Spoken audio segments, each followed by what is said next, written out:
pangalawang araw natin dito sa Dilabas. Ngayon, kasama natin si Bro Dindo. Ayan. Meron ding page yan. Anong page natin, bro? Ayan, suportahan natin yan mga kaspero. Ayan, may pasayaw-sayaw yan ng Kulapo. Ayan si Bro Kevin. Suportahan din natin yung YouTube channel niya, Kevin Galaben. Alright. Ayan o. Ito yung pana natin gagamitin. Okay.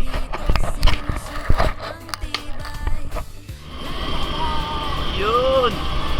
Ang sarap mag-dive dito mga kaspero. Smooth na smooth.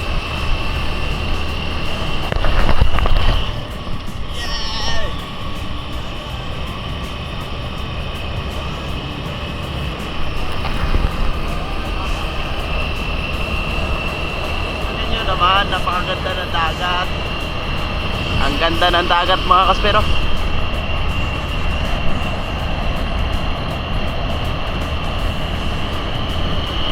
Sureball na naman mga GT nito.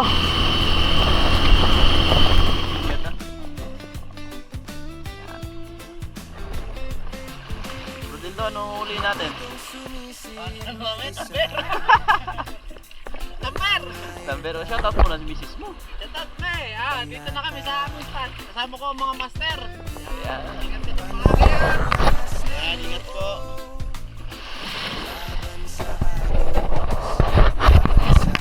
Sana swertihin tayo ngayon. Katulad kahapon. Let's go. Unang lusong, ito agad yung bumungad sa atin. Napakaraming mga pakpakan o trigger fish. Isa rin kasi ito sa tinatawag na bait fish dahil karamihan yung kumakain dito yung mga giant trevally. Kung napansin nyo yung last upload natin na maraming GT, so dito rin yun na spot, kaya bumalik kami at nagbabaka sakali na nandito pa yung mga trevally na mga kasamahan ng pinana natin. Kaya ayan, abanti tayo sa unahan kung saan tayo mag-ambush ulit. At ito, medyo bumaba ako dito sa 16 meters at meron agad na lumapit sa atin na isang black tip at saka giant trevally. Magkasama sila mga kaspero, kaya sapul agad. Ito agad yung buhay na mano natin sa umagang ito. Isang giant trevally, good size.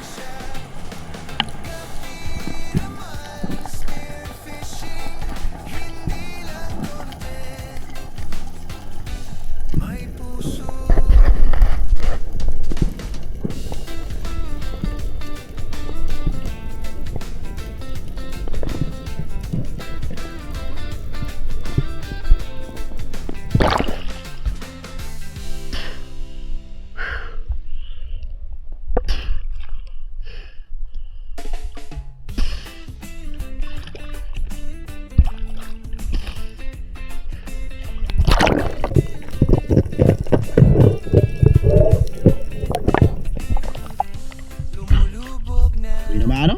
Good size na GT na naman.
Pagbaba ko nga ulit mga kaspero, dito lang sa unahan kung saan natin napana yung unang trevally natin. Meron na namang lumapit. Talagang sumusulpot lang sa unahan natin mga kaspero. Medyo malabo nga lang yung tubig dahil merong gumagawa na backhoe dito sa tabi, kaya yung tubig lumabo gawa ng hinuhukay, pero ayos lang, at least nakakapana pa rin naman tayo mga kaspero. At ito yung pangalawang isda natin, giant trevally ulit. Sarap sa pakiramdam pag ganito lagi yung mahuhuli mga kaspero.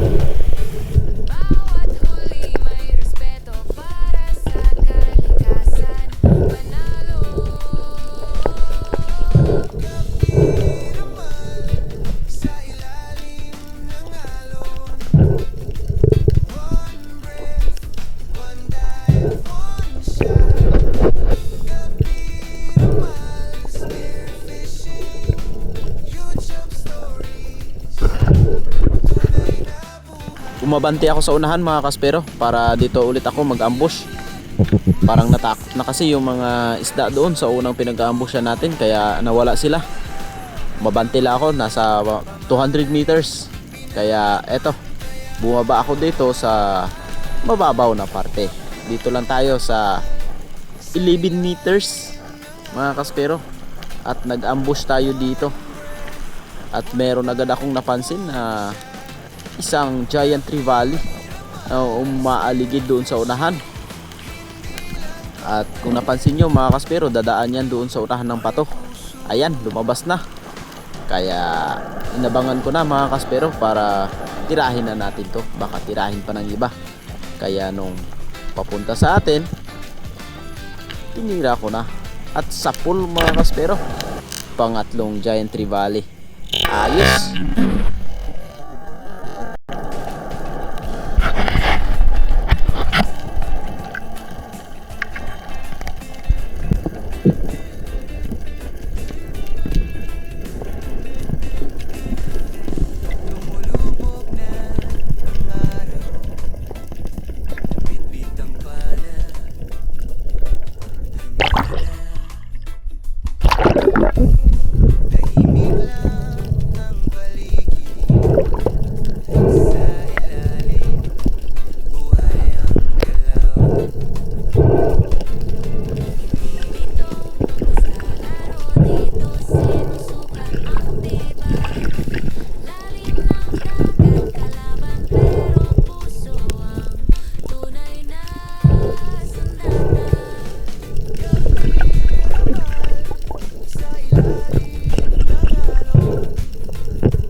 Medyo lumalim nga tayo dito mga kaspero, gawa nang wala tayong nakita doon. At eto, lumapit na naman. Isang giant trevally ulit. Napakaganda ng pagkatama dito sa trevally na to mga kaspero. Champion dahil tagos, ulo hanggang buntot, walang kawala. Ayan mga kaspero. Ayun, kaya lumingon ako dahil merong tumunog na malakas dun sa unahan mga kaspero. Malaking isda yata yun. Hindi ko lang napansin kung ano, pero napakalaki nun. At nakapana pa tayo. Ayan oh. Grabe. Isang piraso, panalo na mga kaspero dahil naka-apat na tayo.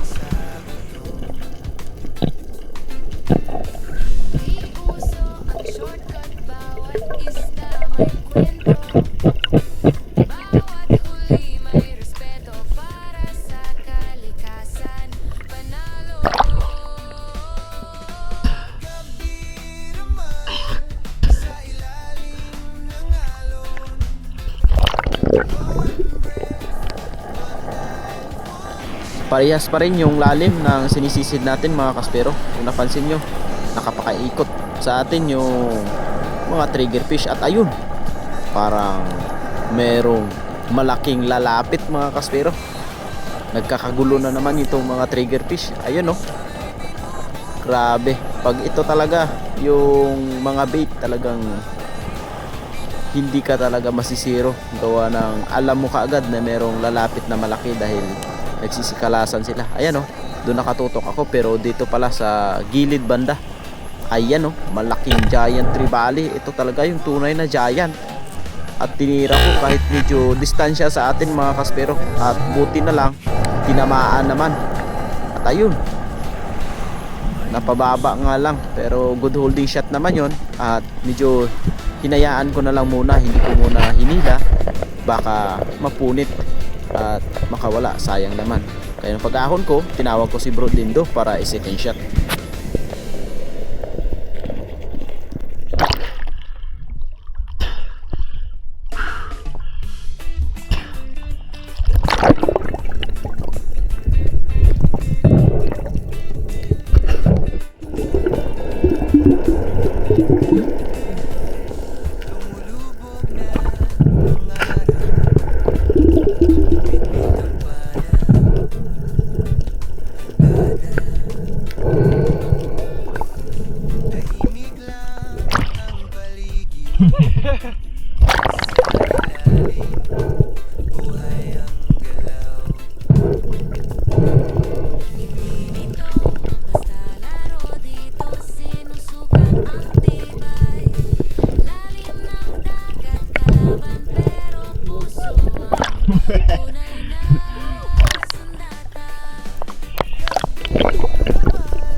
Satyan, tinamaan. Satyan.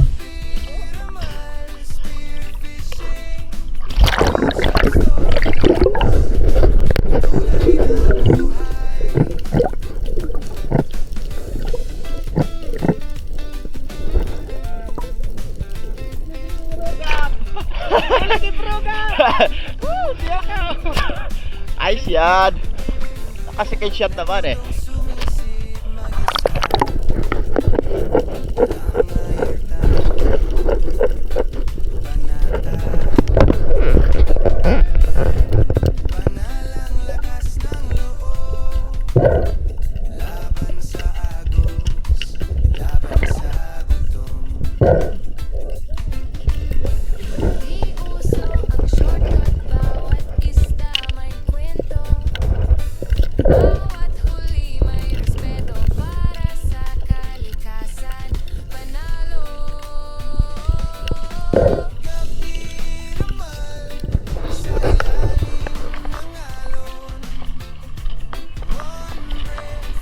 Maliit lang bro.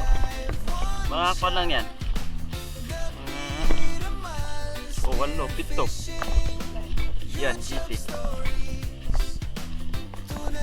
Mga pituhan lang yan.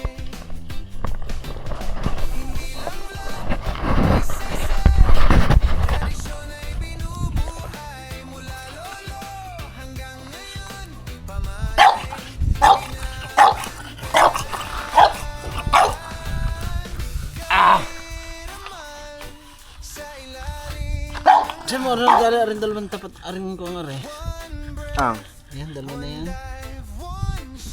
Adun, dito na. May CP na yan. Hindi ko sana papanahin yan ang pula-po na yun. No? Bakit? Liit. Oh, sa kaluhan na yan bro. Paahon na ako. Hinira ko na. 300 din ang kilo niya.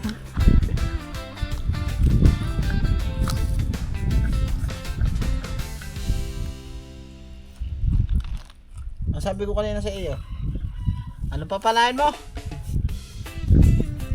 Sabi mo kanina, anong papanain mo? Tumbler. Round 2 na tayo mga kaspero. Kanina naka 5 GT tayo. Ayan. So kami-kami pa rin. Si Bro din to kasama. Ayan. Tsaka si Bro Kevin. Okay. Same spot pa rin kung saan kami galing kanina. Dito ulit kami magagaling. Papunta ulit doon.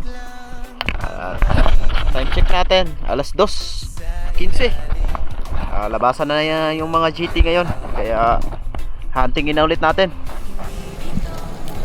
Warm up dive tayo dito. Baka meron magpakita na Giant Trevally. Dahil halos Trevally yung mga nahuhuli natin ngayong araw. At ayan, kung napapansin nyo, napakarami pa rin mga bait. Kaya nakaka-excite mag-ambush pag ganito yung makikita natin. Hindi boring mga kaspero. Siguro pag sa ibang lugar na merong ganito at wala halos na isda, talagang huhulihin nila itong mga triggerfish na to. At sa time na to, wala akong nakita. Kaya back to the surface and move ako sa unahan para doon ako ulit magsagawa ng pag-ambush mga kaspero.